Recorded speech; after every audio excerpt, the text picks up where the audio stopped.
Welcome back, my friends. Currently, we're on day 323 of Russia's disastrous invasion of Ukraine, and Kyiv is saying that the fighting is still ongoing for the mining town of Solidar.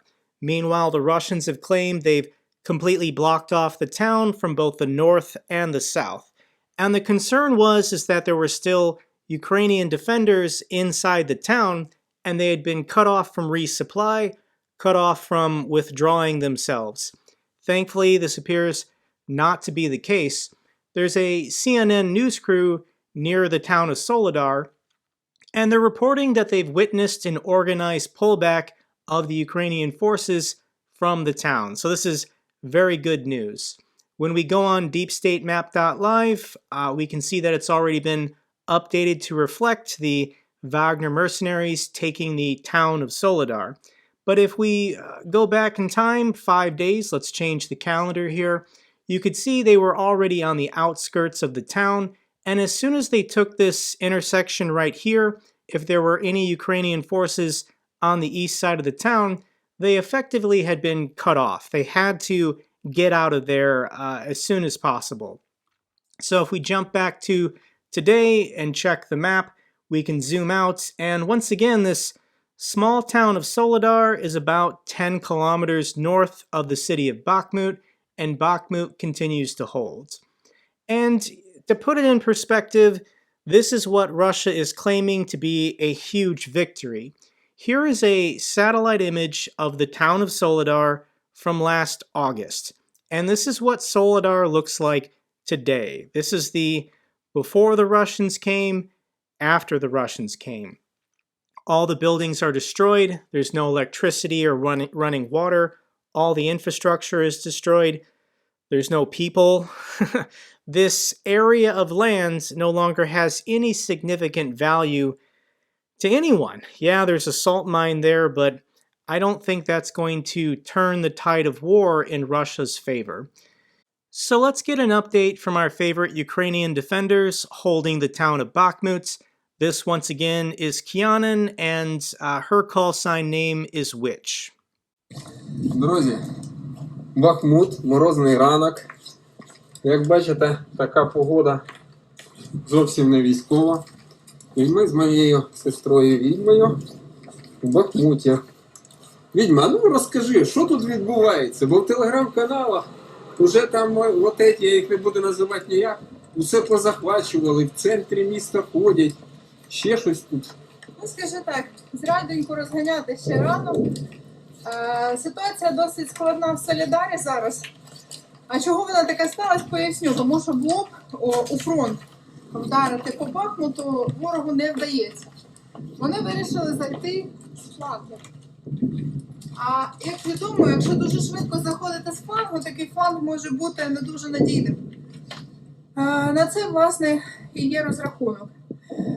Бахмут стоїть, в Бахмуті, як сказав Пригожин, не люблю цитувати негарних героїв, але все ж таки він сказав про те, що Бахмут – це 500 ліній оборони, і кожен будинок – це фортеця. А враховуючи те, як... Bakhmut continues to hold. This entire clip is 2.5 minutes. I'll put it in a pinned comment down below if you want to watch the rest of their update from yesterday.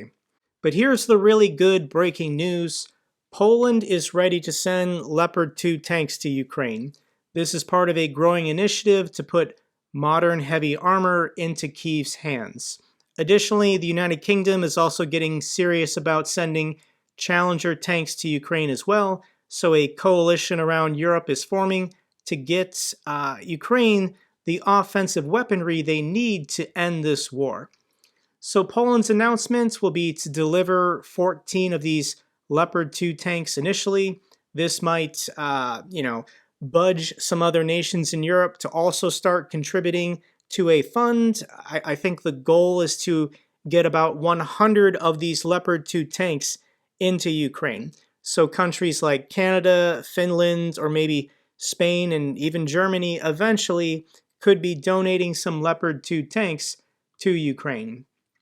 And what's been the holdup? What's been the delay?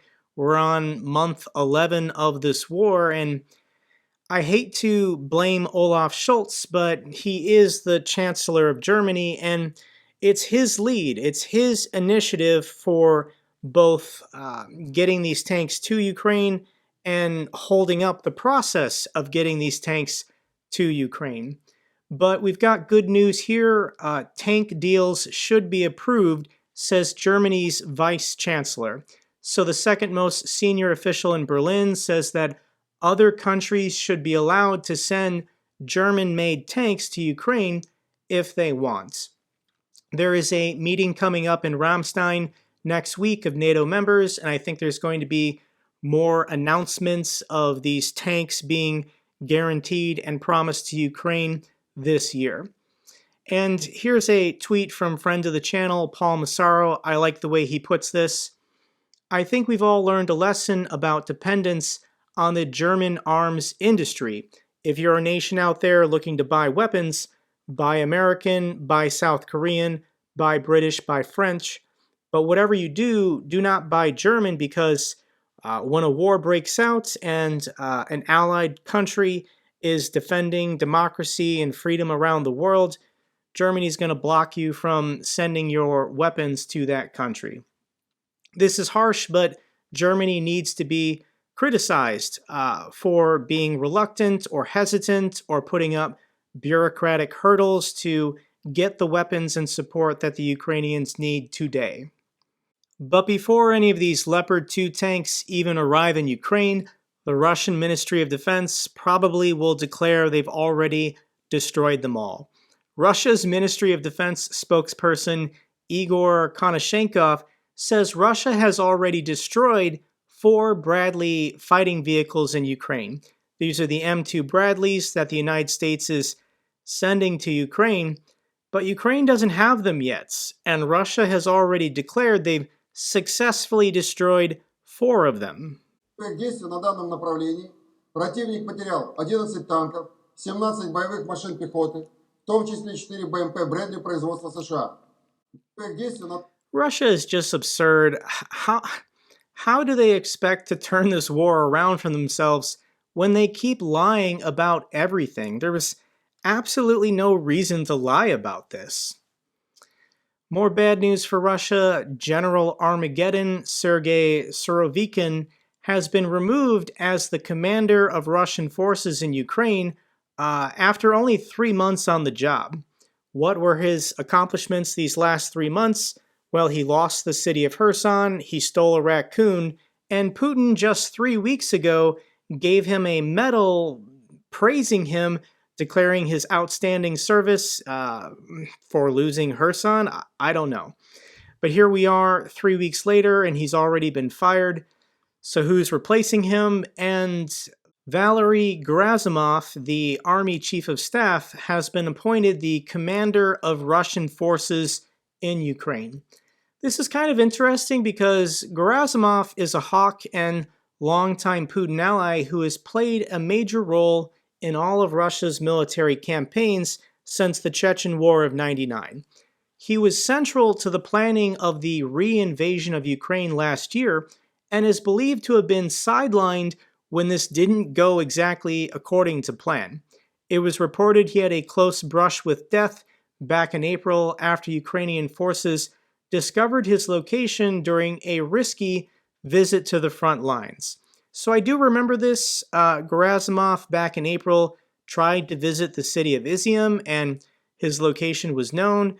He got hit with some artillery and was injured. And it was at that point that, I guess he was the guy in charge of the war initially and then was removed when he got injured, and now he's back in charge. If you guys want to take bets, how long do you think he'll last? I don't think he's going to last longer than 3 months before Putin fires him as well.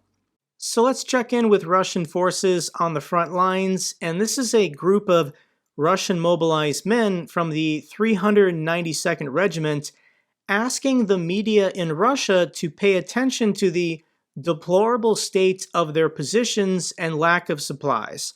They're currently in the Luhansk region. They were moved from prepared positions into ice pits while their own command is blackmailing them. Вот такие наши замечательные позиции, подготовленные, по мнению нашего командования. Мы тут должны, блядь, жить, нахуй. Нет, тонуть. 10 января 2023 года 392-й мотострелковый полк, 3-й батальон, 10-я рота. Изначально наше командование предлагало нам переехать на готовые позиции. На минуточку, сейчас на улице мороз минус 20. Нам предлагают жить вот здесь, во льду. Вот, при этом наше начальство нас шантажирует, не дает возможности в медобслуживании, в обеспечении, пока мы не переедем на данные позиции.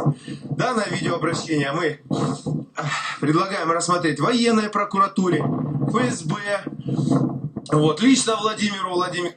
These men are expected to live and sleep in this trench that is covered in ice, and they don't have the proper materials to not die from hypothermia. More than likely, these men are going to die. But I personally am just continuously surprised that Russian mobilized men keep filming these videos thinking it's just my local commander, it's just my local leadership's the problem. If I can just record a message, put it on the internet, and then Vladimir Putin sees it, we'll be saved, we'll be rescued, we'll get the equipment or the medicine or the resources we need to not die in a trench full of ice. It's not going to work. These men have been brainwashed and they don't realize that Putin is the sole cause of all of this and he's not there to help them. So Russia's burning through their existing stockpile of mobilized men at about 1,000 or more a day, killed and wounded.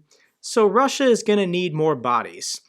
Russian tech giant VK orders workers to return from abroad. This is interesting. Russian tech giant VK Group is demanding its employees based abroad return to the country as lawmakers consider a legal ban on remote work.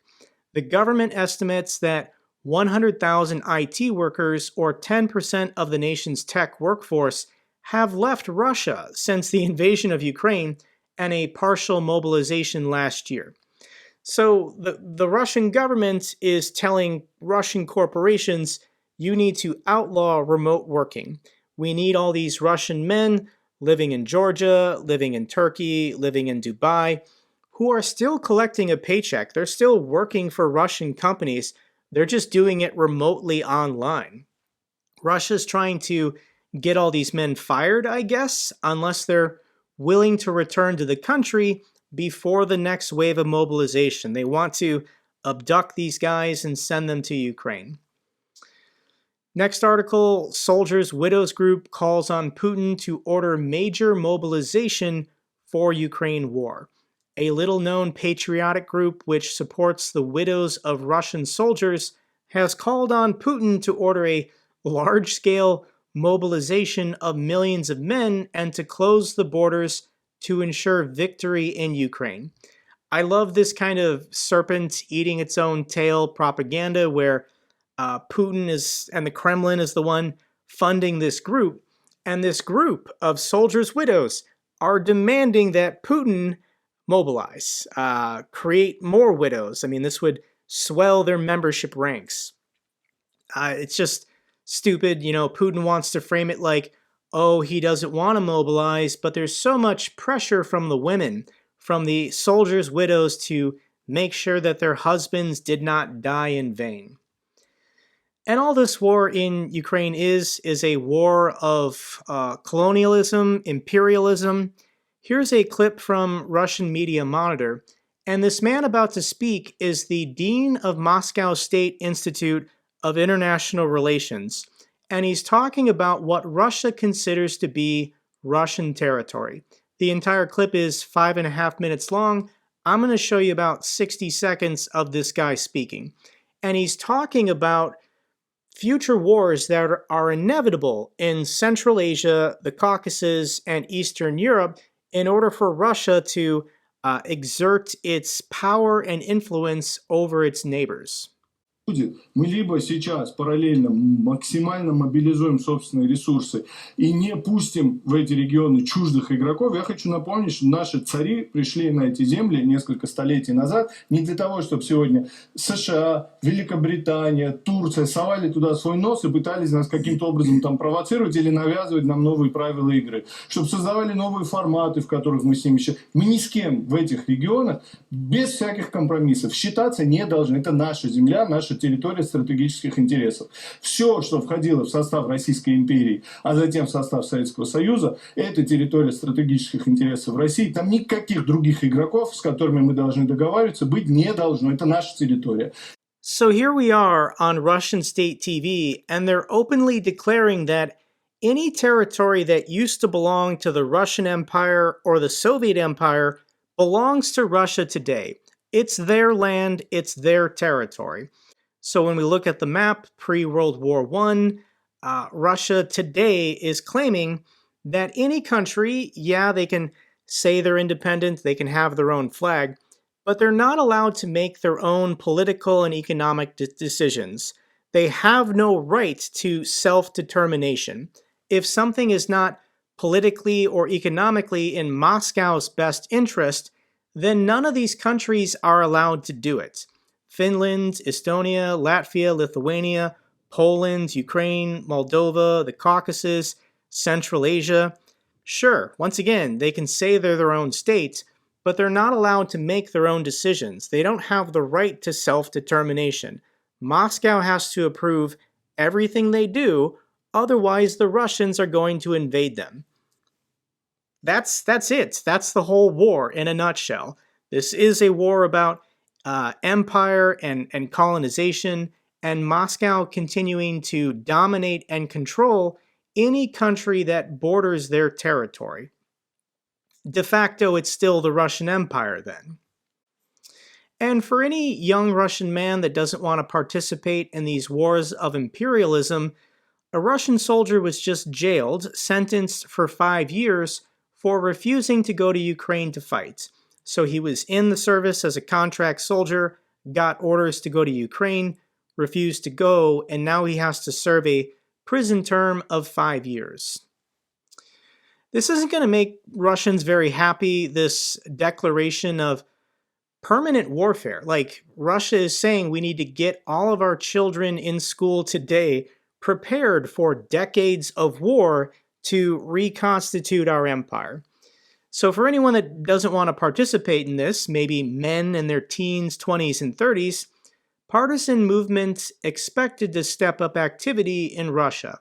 Assassinations on prominent Russian political figures who support Putin are quite likely in the year 2023. And these don't have to be Russians who are pro-Ukraine. They could not care about Ukraine one way or another. They just don't want to die fighting Putin's wars. So there are lots of elements in motion inside of Russia. We see these reports every day of very mysterious fires. I don't mention them in every video because it'd be every video of an unexplained fire somewhere in Moscow, but people keep burning down recruitment offices, people keep sabotaging railway lines. If they want to, if Russians inside Russia want this war to stop, they've got to get more bold, they've got to get more aggressive, and they've got to be more organized, I guess. Here's an interesting story about Russian tires. Russia doesn't have the technology to make their own tires. They've always imported them from Western countries. But because of sanctions, they can't get new tires anymore. So they've turned to China, and the quality of Chinese tires, surprise, surprise, isn't that great. So in Yakutsk, where the temperature is negative 35 degrees Celsius, 8 tires failed on this truck and 7 on the next truck. Check this out. Такой мороз, 54. Резина вся полопалась. Экспериментальная китайская резина.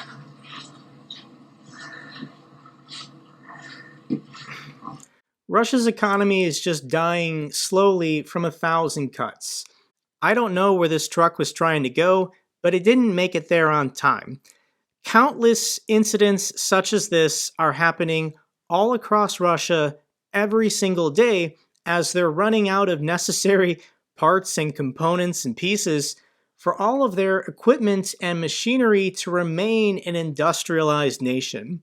Here's an amazing video of a cargo door on an AN-26 passenger plane that failed mid-flight.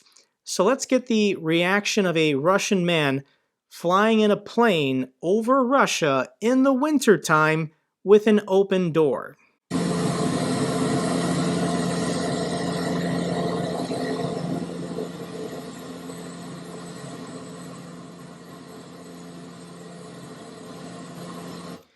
I think the survival rate of a Russian man in their 20s is looking pretty horrible at the moment. And indeed, there are planes crashing. An AN-2 passenger plane crashed during an attempted emergency landing due to some kind of mechanical or electrical failure. So the fact that they can't get normal parts and maintenance done for all of their trains and aircraft and trucks, after 11 months of sanctions, this is really going to start biting Russia. And here's an incredible chart showing EU energy imports. And for the first time ever, the European Union is importing more energy from the United States than they are from Russia. So since the beginning of 2022, both of these lines have been moving in a positive direction to get Europe off of dependence on Russian energy exports. Final two clips I have for you. The first one, I don't want to spoil anything. 30 seconds long. Let's watch this together. Коротше, життя мене к такому не готовило. В такій ситуації ще не був. Мороз мінус 12, в окопі під обстрілами приймати роди в кішки – це жорстко.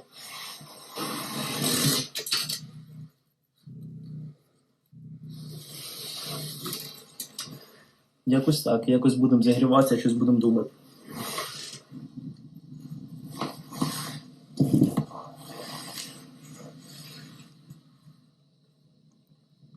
In Ukraine, every life matters. Final clip I have for you is of a Ukrainian defender before and after getting his new prosthetic.